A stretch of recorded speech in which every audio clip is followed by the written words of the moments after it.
이런 예화죠. 제가 겪었던 이야기를 한번 상담을 한번 말씀드렸던 적이 있었어요. 그게 뭐였냐면 같이 이제 대학원 공부했던 이제 친한 동생이 자기가 겪었던 그 후배가 자기에 대한 질문이었어요. 그게 뭐였냐면 그 학생의 아버지가 개척교회 목사님이었다는 거예요. 근데 사회생활을 하다가 좀 늦게 소명을 받고 신학을 해서 개척을 했습니다. 문제는 뭐였냐면 개척을 하고 자립하는 교회로 성장하기까지가 굉장히 힘들다라는, 어렵다라는 거예요. 그러니까 이 학생의 아버지도 그 목사님도 정말로 열심히 기도하고 목회를 하셨고 자기도 교회를 위해서 항상 기도를 했는데 교회가 그냥 제자리 걸음이었다라는 거예요. 처음은 열심을 가지고 있는데 이제 시간이 좀 흐르다 보니까 몇 년이라는 시간이 계속하다 보니까 자기도 동력이 떨어지고 교회에도 아무런 변화가 없다라는 거예요. 그러니까 이제 이 학생이 이제 신학교에 와서 이제 이런 이야기를 하더라는 거예요. 나는 기도하면 들어주신다라는 그 하나님의 말씀을 믿지 못하겠다. 내가 봤을 때 우리 아빠는 참 신실한 분이다. 참 열심히 한다. 그럼에도 교회는 여전히 그대로다.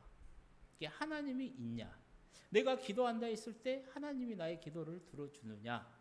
이제 이 문제를 가지고 이제 이 동생에게, 이 친구에게 질문을 한 겁니다. 그 친구가 이 후배에게 무슨 말을 했는지 모르겠어요. 근데 어느 날 저에게 문득 그 이야기를 하더라고요. 만약에 형님 같으면 이런 질문을 받았을 때 어떤 대답을 해줄 것 같습니까? 그러다 보니까는 이제 고민을 해봤었죠. 그래서 제 결론이 뭐였냐면 한번 처음부터 다시 생각해 보자였어요. 처음부터. 그 학생의 물음에 답을 해본다면 아버지께서 받은 소명은 확실한가? 그러니까 확실한 소명을 받았는지, 아버지가 목회의 달란트는 있는지, 다른 목사님들과 비해 진짜 충성을 했는지, 그리고 가장 중요한 것은 그 아들, 그 학생이 정말로 교회를 위해 하나님의 영광을 위해 기도를 했다고 했는데 그게 정말 하나님의 영광을 위한 건지 교회를 위한 건지 아니면 자신의 욕심을 위한 것인지를 한번 명확하게 처음부터 한번 돌아봤으면 좋겠다라는 게 저의 결론이었다라는 거예요. 그러니까 출발점에서부터 다시 하나하나 생각하다 보면 학생의 생각이 얼마나 좁았는지 또 다시 다른 방향으로 전환할 수 있는 많은 길들이 있을 것이라 생각했기 때문이라는 겁니다. 오늘 본문의 바울 또한 마찬가지예요. 그게 무슨 말이냐면 바울도 자신의 정말로 그 끊이지 않는 고통, 그치지 않는 고통이 있었어요. 엄청난 큰 고민이 하나 있었다라는 거예요. 그래서 이 고민을 어떻게 해결을 해야 되느냐? 그래서 다시 출발점부터 다시 생각을 하더라는 거예요. 바울의 고민, 우리가 지난주에 살펴보았습니다. 그게 뭐였어요? 바울의 고민이 뭐였냐면 이방인들도 다 믿는데 자신의 동족인 유대인들이 예수님을 믿지 않는다라는 거예요. 그래서 왜 동족인 유대인은 예수 그리스도를 믿지 않느냐라는 거예요. 이게 바울의 고민이었어요. 우리 로마서 9장 1절에서 3절 말씀 함께 읽어볼까요? 내가 그리스도 안에서 참 말을 하고 거짓말을 아니하노라. 나에게 큰 근심이 있는 것과 마음에 그치지 않는 고통이 있는 것을 내 양심이 성령 안에서 나와 더불어 증언하노니 나의 형제 곧 고육의 친척을 위하여 내 자신이 저주를 받아 그리스도에게서 끊어질지도 원하는 바로라. 아멘. 그게 무슨 말이에요? 동족인 유대인들이 구원만 받을 수 있다라면 자신은 그리스도로부터 저주받고 파면돼도 좋겠다라는 겁니다. 그 정도로 바울은 자신의 동족인 유대인들이 예수 믿고 구원받았으면 좋겠다라는 거예요. 그래서 너희들이 얼마나 많은 혜택을 가지고 있느냐, 이어지는 4절 5절에서 이렇게 말하죠. 함께 읽어보죠. 그들은 이스라엘 사람이라 그들에게는 양자됨과 영광과 언약들과 율법을 세우신 것과 예배와 약속들이 있고 조상들도 그들의 것이요 육신으로 하면 그리스도가 그들에게서 나셨으니 그는 만물 위에 계셔서 세세의 찬양을 받으실 하나님이시니라. 아멘. 그러니까 유대인들 너희들이 얼마나 많은 혜택을 하나님께 받았냐라는 거예요. 양자 되었지, 하나님의 영광이 있었지, 언약이 있었지, 율법을 받았지, 예배를 드리지, 약속들이 있었지, 또 엄청나게 자랑할 만한 위대한 믿음의 조상들이 있지. 가장 중요한 그리스도가 너희에게서 태어났지. 이런 많은 혜택을 유대인들이 받았음에도 왜 유대인들이 메시아이신 예수 그리스도를 믿지 않느냐라는 거죠. 이 신학적인 딜레마에 사도 바울이 빠집니다. 하나님의 약속은 이스라엘 전체에게 향하는 건데 왜 이 이스라엘인들이 아무런 반응을 보이지 않느냐라는 거. 하나님의 약속이 실패했느냐? 아니면 하나님이 정말로 불신하는 인간 앞에서는 무기력하느냐? 구원의 문제를 하나님의 뜻대로 바꿀 수가 없느냐? 하여튼 이런 막 신학적인 딜레마에 빠져서 많은 고민들을 바울이 합니다. 그리고 그 고민의 결론이 이제 오늘의 본문에서부터 나오는 거죠.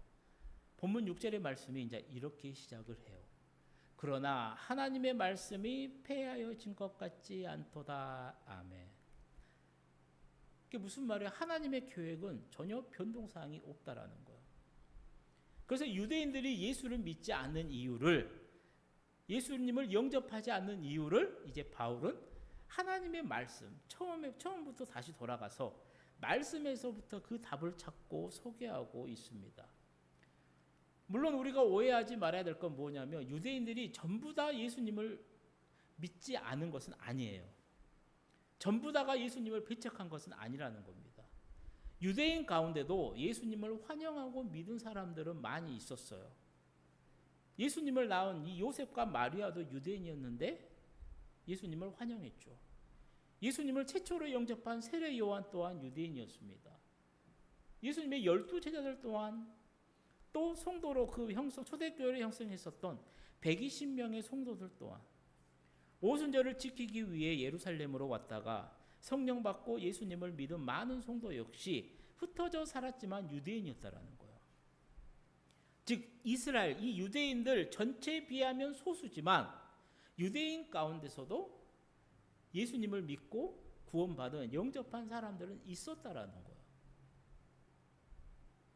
이 문제를 가지고 바울이 그럼에도 많은 이스라엘들이 반응하지 않는 이유, 예수님을 믿지 않는 이유, 그 고민을 가지고 바울이 말씀에서부터 그 해답을 찾습니다.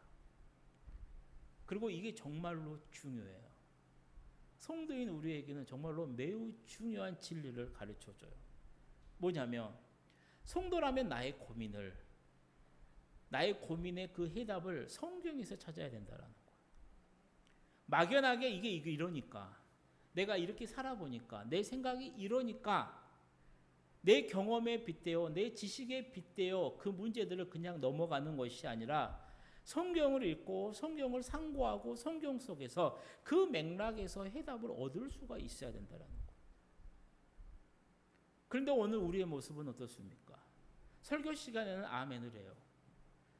근데 실제로 삶의 현장에 나가서 나에게 많은 문제들이 생겼을 때 그 문제 앞에서 여러분은 말씀을 붙잡습니까? 아니면 다른 것을 더 우선시하고 계십니까? 우리가 잘 알고 있는 우소비아가 있어요. 옛날에 저 어느 깊은 산골에 착한 오누이가 어머니와 함께 살고 있습니다. 어느 날 잔치집에 가서 떡을 어머니가 가지고 와요. 그리고 자식들을 오누이를 먹이기 위해서 집으로 가는 도중에 호랑이에게 결국 잡아먹힙니다. 호랑이가 배가 차지 않아요. 그래서 어떻게 해요? 어머니의 옷을 입고 그 오두막을 찾아갑니다. 오누이에게 가요. 그리고 엄마니까 문을 열어달라고 해요. 이 똑똑한 오누이가 엄마가 아님을 알아요. 그리고 재빨리 나무 위로 올라가잖아요. 그리고 호랑이가 물어요. 어떻게 하면 올라갈 수 있느냐? 오빠가 그러잖아요. 바보야. 나무에 기름을 칠하면 빨리 올라올 수 있지. 호랑이가 옳았구나 하고 나무에 기름을 칩니다. 자꾸만 미끄러져요. 그 모습을 보면서 이 여동생이 깔깔깔 웃습니다. 그러면서 꼭 보면은 이런 빌런들이 있잖아요. 아우 바보야, 도끼로 찍으면 올라올 수 있지. 호랑이가 도끼를 찍으면서 나무에 올라옵니다. 이 오누이가 하늘에 기도를 해요. 저희를 살려주시거든 새 동아줄을 내려주시고, 저희를 죽이시려거든 썩은 동아줄을 내려주십시오. 기적같이 하늘에서는 새 동아줄이 내려옵니다. 오누이는 하늘로 올라가서요, 햇님과 별님이 되었다라는 우솝 이하가 있어요. 자, 호랑이는 어떻게 되었어요? 여러 가지 버전이 있는데 그 가운데 한 버전이 뭐냐면, 호랑이도 같이 기도를 합니다. 저를 살려주시려거든 썩은 동아줄을 내려주시고, 죽이시려거든 새 동아줄을 내려주십시오.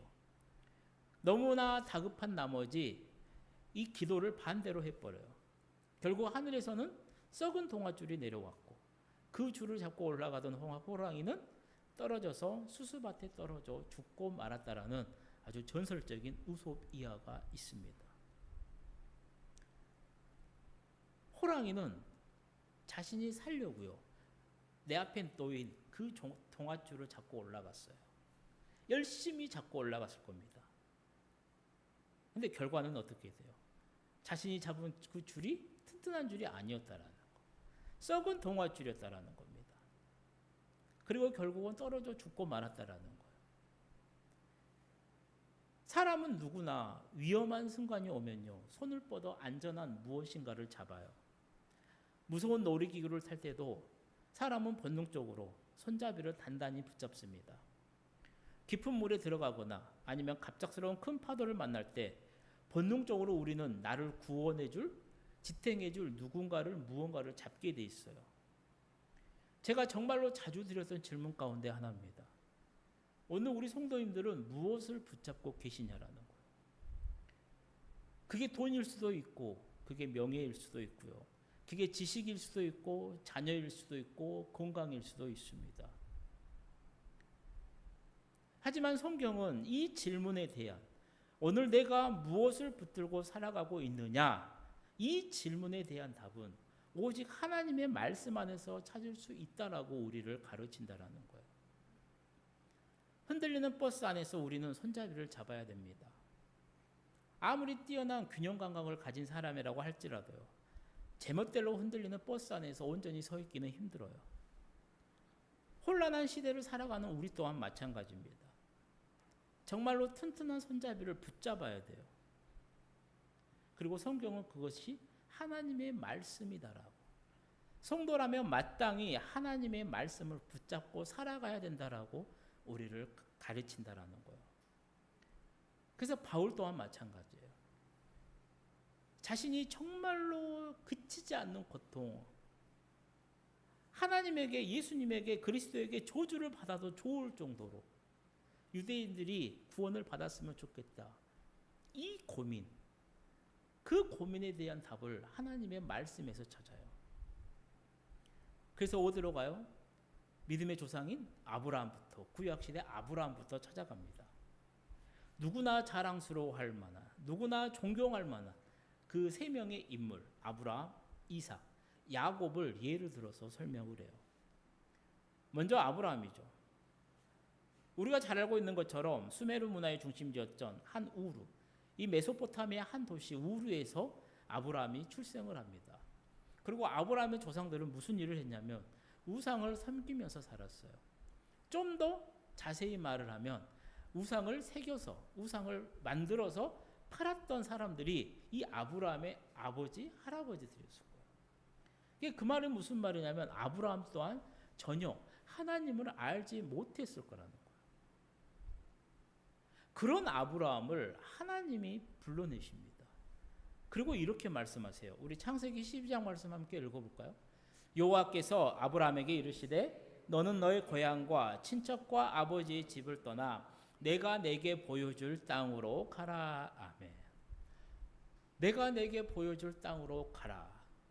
그러면 어떻게 해주겠다라는 거예요? 우리가 잘 알고 있는 것처럼 네가 믿음의 복덩이, 그리고 경제적인 복덩이가 되도록 해주겠다라고 하나님이 약속을 하세요. 우리가 기억해야 될 건 뭐예요?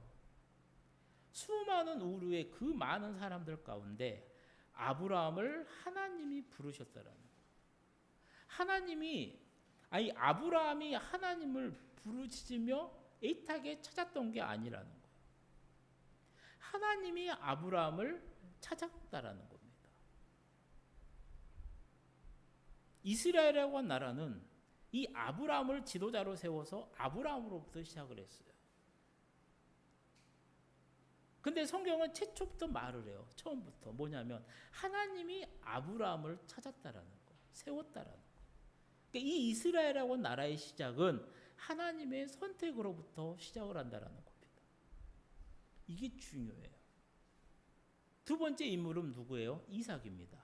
오늘 본문 7절에서 9절 말씀 우리 함께 읽어볼까요? 또한 아브라함의 씨가 다 그의 자녀가 아니라 오직 이삭으로부터 난 자라야 내 씨라 불리리라 하셨으니 곧 육신의 자녀가 하나님의 자녀가 아니요 오직 약속의 자녀가 씨로 여기심을 받느니라. 약속의 말씀은 이것이니 명년 이때에 내가 이르르니 사라에게 아들이 있으리라 하심이라. 아멘. 하나님께서 아브라함을 부르셨어요. 그리고 열국에 네가 아버지 큰 민족을 이루겠다라고 말씀을 하십니다. 아브라함이 그 말씀을 믿고요. 친척과 아비집을 떠나요. 내 고향을 떠납니다. 그리고 갈 바 모르지만 떠났어요. 1년이 지났어요. 2년이 지났어요. 나는 믿음을 가지고 하나님의 말씀대로 행했는데 그 말씀의 약속이 이루어지지 않는다라는 거예요. 시간이 흘러 가나안으로 이사 온 지 11년. 아브라함의 나이가 86세 때 그가 인간적인 방법으로 아이를 하나 낳습니다. 자신의 아내 사레의 몸종이었던 하가를 통해서 우리가 잘 알고 있는 이스마엘을 낳아요. 여기에는 하나님의 개입이 전혀 없어요. 오직 아브라함이 자신의 육신의 힘만으로 낳은 아들이 바로 이스마엘이라는 거예요. 문제는 뭐예요? 하나님이 이 이스마엘을 인정하지 않아요. 자신의 아들이 있는데 하나님은 그를 인정하지 않아요. 그리고 뭐라 하냐면 약속하신 하나님의 그 말씀, 그 아들을 기다리라라고 말씀을 하시더라는 거예요. 그렇게 14년이 지납니다. 가나안에 온 지 25년. 아브라함이 100세, 사라가 90세. 하나님의 약속하셨던 그 아들 이삭을 낳게 됩니다. 이삭을 낳을 때는 하나님의 개입이 있었어요. 초자연적인 하나님의 개입이에요. 왜요? 사라가 경수가 끊어졌어요. 인간적인 몸으로는 나이를 낳지 못해요. 근데 하나님의 개입하심으로 사라가 임신을 하게 됩니다. 이스마엘을 낳을 때는 하나님의 개입이 없었어요. 오직 육체의 힘으로, 내 힘으로만 했어요.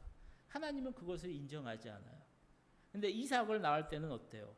아브라함의 사라의 육체적인 힘으로는 전혀 감당 못해요. 오직 하나님의 능력, 하나님의 개입으로만, 하나님의 역사하심으로만 이삭이 나왔다라는 거예요. 그리고 하나님은 그렇게 태어난 이삭을 통해서요, 아브라함의 계보가 이어지게 합니다. 그러니까 우리가 기억해야 될 사실은 또 뭐예요? 우리가 하나님의 자녀로 태어난 것 또한 하나님이 개입하지 않으셨으면 불가능하다라는 거예요.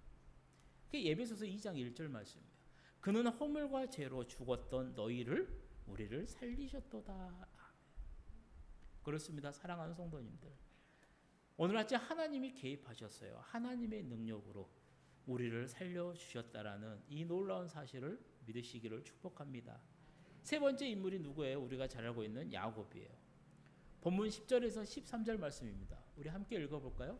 그뿐 아니라 또한 리브가가 우리 조상 이삭 한 사람으로 말미암아 임신하였는데 그 자식들이 아직 나지도 아니하고 무슨 선이나 악을 행하지도 아니한 때에 택하심을 따라 되는 하나님의 뜻이 행위로 말미암지 않고 오직 부르시는 이로 말미암아 서게 하려 하사 리브가에게 이르시되 큰 자가 어린 자를 섬기리라 하셨나니 기록된 바 내가 야곱은 사랑하고 예서는 미워하였다 하심과 같으니라. 아멘. 그러니까 하나님이 이스마엘을 선택하지 않고요, 이삭을 선택한 것은 다 인정을 합니다. 신학적으로 뭐 하나님의 개입이 있었고 없었고 그것을 떠나서 간에 이스마엘은 서자입니다. 적자는 누구냐면 적자는 누구예요? 이삭이에요. 이게 사람은 이스마엘을 인정하지 않고 이삭을 인정한 것을 이해해요. 괜찮아요. 어느 시대나 적자가 우선이기 때문에 다 이해를 한다라는 거예요. 문제는 뭐예요? 그러면 야곱은 뭐냐라는 거예요. 야곱은 이삭이 리브가와 40세에 결혼을 해요. 그리고 60세에 쌍둥이를 낳습니다. 그게 예서와 야곱이에요. 우리가 잘 알고 있는 것처럼. 근데 하나님이 뭐라고 말씀하시냐면 쌍둥이가 뱃속에 있을 때 산모 이 리브가 엄마에게 말을 한대. 큰 자가 어린 자를, 형이 동생을 섬기겠다라고 말을 해요. 그리고 이 하나님의 말씀대로 야곱이 그 믿음의 계보를 이어서 내려온다라는 거예요. 아직 세상에 아이들이 태어나지도 않았는데 성경이 말하잖아요. 얘들이 태어나서 선을 행하지도 않았고 악을 행하지도 않았고 아직 자라나지도 않은 그때 엄마 뱃속에 있을 때 이미 하나님이 동생 야곱이 장자 노릇을 할 것이다라고 말씀했더라. 이게 무슨 뜻이냐면 예서와 야곱의 행함과 관계없이 하나님의 선택으로 그렇게 되었다라는 거예요. 이를 말라기 선지자가 이렇게 말을 합니다. 우리 말라기 1장 말씀 함께 읽어볼까요? 여호와께서 이르시되 내가 너희를 사랑하였노라 하나 너희는 이르기를 주께서 어떻게 우리를 사랑하셨나이까 하는도다. 나 여호와가 말하노라 예서는 야곱의 형이 아니냐. 그러나 내가 야곱을 사랑하였고 예서는 미워하였으며 그의 산들을 황폐하게 하였고 그의 산업을 광야의 이르들에게 넘겼느니라. 아멘. 오늘 본문의 13절 내용이 바로 이 말라기 이사야 선지자의 말씀이에요. 기록된 바 내가 야곱은 사랑하고 예서는 미워하였다 하심과 같으니라. 그게 말라기 선지자가 그 당시 유대인들 이 말씀을 듣는 유대인들에게 이렇게 답하는 거예요. 이렇게 말하는 거예요. 야 너희가 이렇게 뱃속에서부터 선택을 받은 특별한 백성들인데 어째서 하나님을 당연시하고 그분을 공경하지 않고 그분의 뜻을 진척시켜야 할 그 부르심을 너희가 무시하느냐라. 하나님의 택하심을 받았다고 교만하거나 자만하지 말라. 그분은 많이 받은 자에게 많은 것을 기대하신다라는 뜻인 겁니다. 그러니까 내가 선택받은 백성이라고 너무 등한시하지 마라. 너무 자연스럽게 당연시하지 말라라.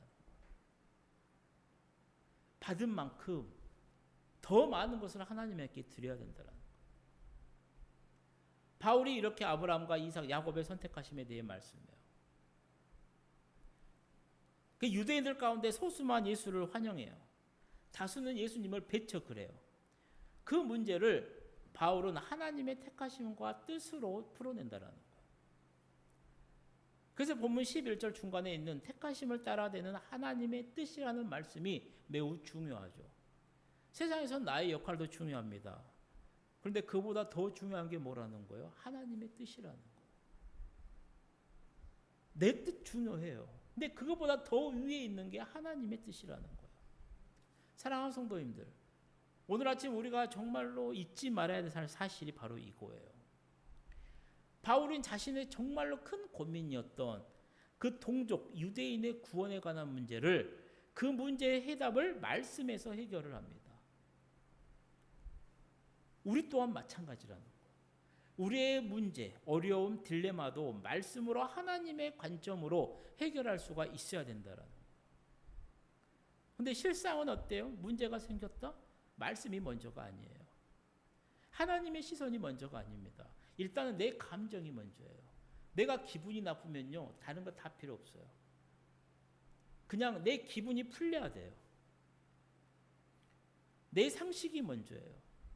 내가 경험해 보니까 이게 말도 안 되더라. 내가 경험해 보니까 이게 맞더라네요. 내 60평생, 내 70평생 이게 맞더라는 거예요. 그래서 논리를 찾아요.